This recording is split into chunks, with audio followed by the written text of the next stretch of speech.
En algún momento de esta mañana el dólar ya ha valido más que un euro. Eso que debía de producirse dentro de unos meses, algunos decían incluso podía ser algo menor, semanas, se ha producido hoy. De todos modos, ahora mismo el euro ha recuperado la paridad, está un poquito por encima del dólar, pero es cuestión de horas, de días, que eso se dé la vuelta y definitivamente el dólar sea más atractivo que el euro, o por lo menos tenga más valor. Eso se ha producido básicamente porque ayer, cuando se publicó, la inflación en Estados Unidos fue superior a la prevista, fue de un 9,1 interanual, el IPC, con respecto al 8,8 que se esperaba el mercado, que se esperaban los analistas. Ese incremento superior, algo inesperado, pues va a provocar que la Reserva Federal de Estados Unidos le meta 75 puntos básicos de incremento a las tasas de interés, y eso fundamentalmente lo que va a hacer es que el dólar aún sea más atractivo, y por eso la gente pues lo va a comprar y sobre todo va a invertir en dólares más que en euros. La confianza que tiene la economía europea es bastante escasa en estos momentos, y aquellos que dicen que eso pues repercute en algo positivo, porque al final que el euro esté débil significa que podemos exportar más, pues hombre, a mí que seamos más competitivos, pero que seamos más competitivos porque nuestra moneda es muy débil y porque al final, aunque vendas mucho, eres más pobre, pues tampoco me parece muy bien. Eso, al fin y al cabo, también responde a toda una filosofía que estamos viviendo estos días y que probablemente en la idea de los impuestos a las eléctricas y a los bancos, pues tiene algo que ver. Fijaos, hay bueno, no sé si es bueno o malo hacerle pagar a las grandes compañías según qué, seguramente sí. Ahora mismo también sabemos que en Europa todas las energéticas tienen problemas graves, algunas de ellas están exigiendo la nacionalización porque no pueden ser viables, porque tienen infinidad de problemas. En España eso no está pasando. Tal vez alguna explicación tendría que esas empresas están realmente saneadas. Tal vez es posible, demasiado saneadas por un sistema de cotización o un sistema, en este caso, de tarificación que les beneficia mucho. Pero ojo con las decisiones que se toman de esa manera, no solo por el hecho de que, en gran medida, y se ha explicado mucho, esas empresas, bancos y eléctricas están participadas por gente que tiene sus ahorros puestos en el valor de esas acciones que cayeron muy fuerte después de esa explicación de que iban a tener unos impuestos específicos y especiales.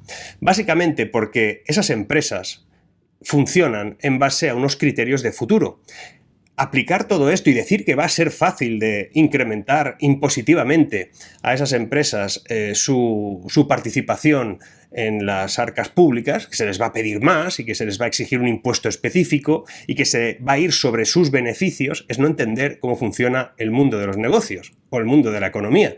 Porque, vamos a ver, estas empresas que están todo el tiempo financiándose, refinanciándose, buscando inversores internacionales, creciendo, invirtiendo en fórmulas nuevas de gestión o de negocio, esas empresas están siempre vinculadas a fondos de inversión, a inversores extranjeros, nacionales, de todo tipo.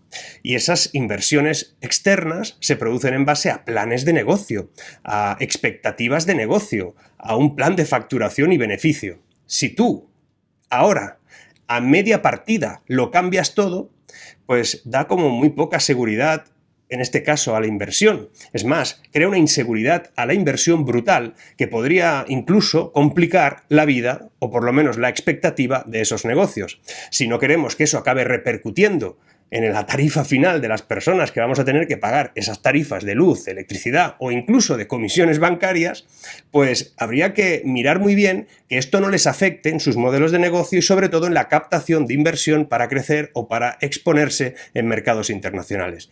Esto hay que ir con mucho cuidado porque no es tan fácil como decirle tú vas a pagar más porque lo digo yo. De hecho, esto tiene mucho que ver con esa idea de que todo se arregla con impuestos, de que cuando falta dinero para algo, pues lo mejor es atacar, en este caso, a las empresas. Dicen que el 83% de los beneficios de las empresas es lo que está afectando a la inflación, algo que es revisable.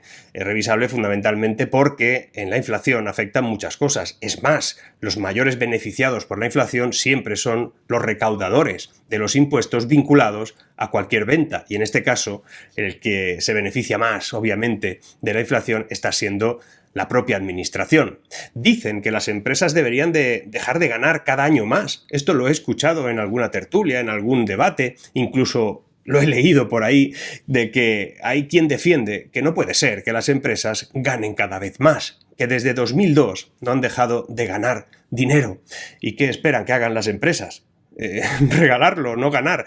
Es que un país que no tiene empresas que son competitivas y que cada vez ganan más, pues es un país que no va a generar empleo. Y de hecho, eso es un problema. Y dicen que quieren aumentar la presión fiscal de forma importante a aquellos que ganan más de 100.000 euros al año.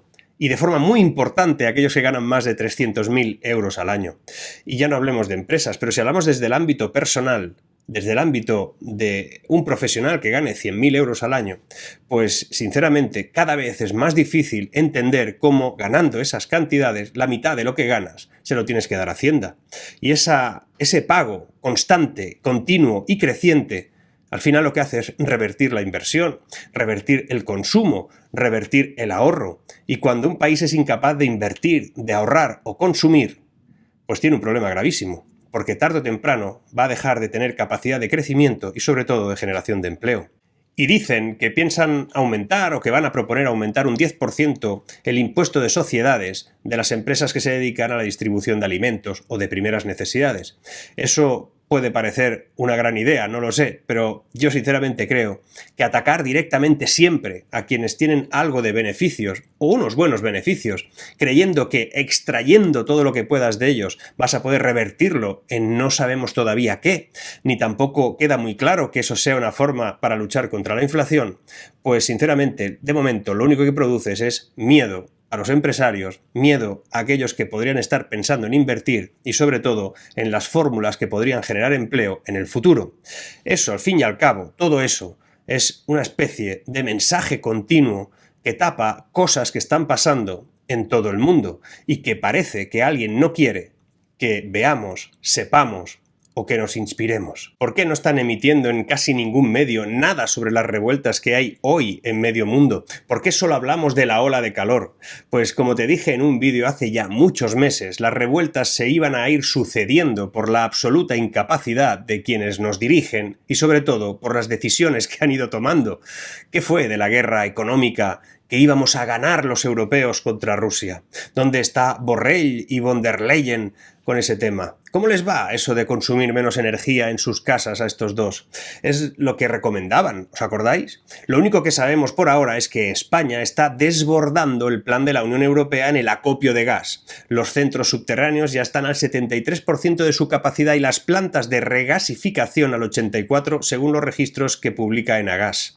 Si a Alemania le falta gas en unas semanas, toda Europa tiene que repartirse el que haya. La tensión crece por el miedo a que Rusia aproveche la parada técnica de 10 días para labores de mantenimiento en el gran gasoducto este del Nord Stream, que arrancó además el lunes, y que decida no reabrirlo. Este tipo de paradas se hacen en julio porque hay menor actividad industrial, pero no son pocos los que creen que ya no se volverá a abrir. O sea que la jugada europea esa nos ha sido buenísima.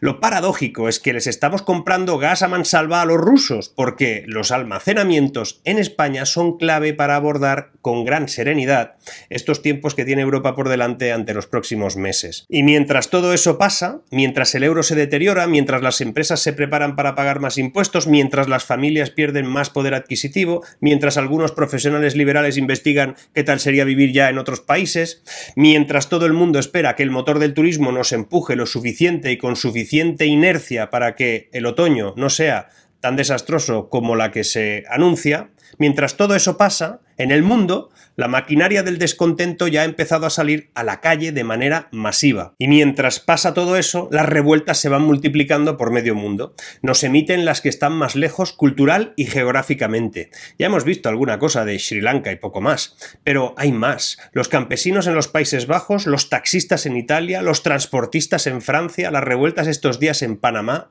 se irán extendiendo todas, porque todos tienen un denominador común: el incremento de precios, la falta y dificultad para acceder, en gran medida, a recursos básicos. Revueltas que no ves en los medios. Tampoco escuchas mucho sobre el malestar de muchos sectores en España, por ejemplo. Es que hace mucha calor y los datos no son tan malos. Los camioneros amenazan con un otoño caliente y el sector agrícola va tomando posiciones ante un más que evidente desastre monumental al que se enfrentan en el sector agrícola en otoño. El anticipo está en Países Bajos, donde el sector del campo pelea contra el gobierno por una regulación a las emisiones que podría poner al 50% de los productores pues fuera del negocio. El tema verde y sostenible no es muy bienvenido ahora allí. Allí no se andan con chiquitas. Los productores rurales volcaron estiércol en las oficinas del Ministerio de Medio Ambiente, a la vez que, curiosamente, y ojo con esto, la policía holandesa empezó a disparar balas de verdad contra los agricultores que protestaban. En principio no pasó nada, pero bueno. Y en Italia los taxistas asaltaron el parlamento del gobierno en Roma, desafiando a la policía en un intento de entrar por la fuerza en la Cámara.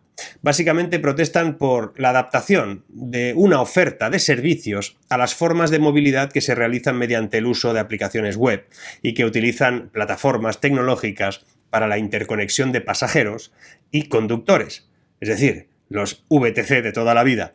Pero esto se ha agravado por un problema de costes, falta de capacidad adquisitiva, combustibles por las nubes, y en Francia también se está liando, y allí ya sabemos que no se están con hostias. El presidente Emmanuel Macron ha anunciado que están en economía de guerra por el conflicto ucraniano, y el pasado martes el Consejo de Ministros francés aprobó la ley del poder adquisitivo, en el que se incluirá un apartado de soberanía energética. Digamos que todo es culpa de Ucrania, también en Francia. Con esa excusa ha nacionalizado la eléctrica EDF, pero la realidad es que ellos lo llevaban haciendo bastante mal estratégicamente. No tienen uranio enriquecido para las pocas centrales nucleares que les quedan en marcha, y eso hace que el desastre sea mayúsculo. El uranio viene de Níger y Rusia.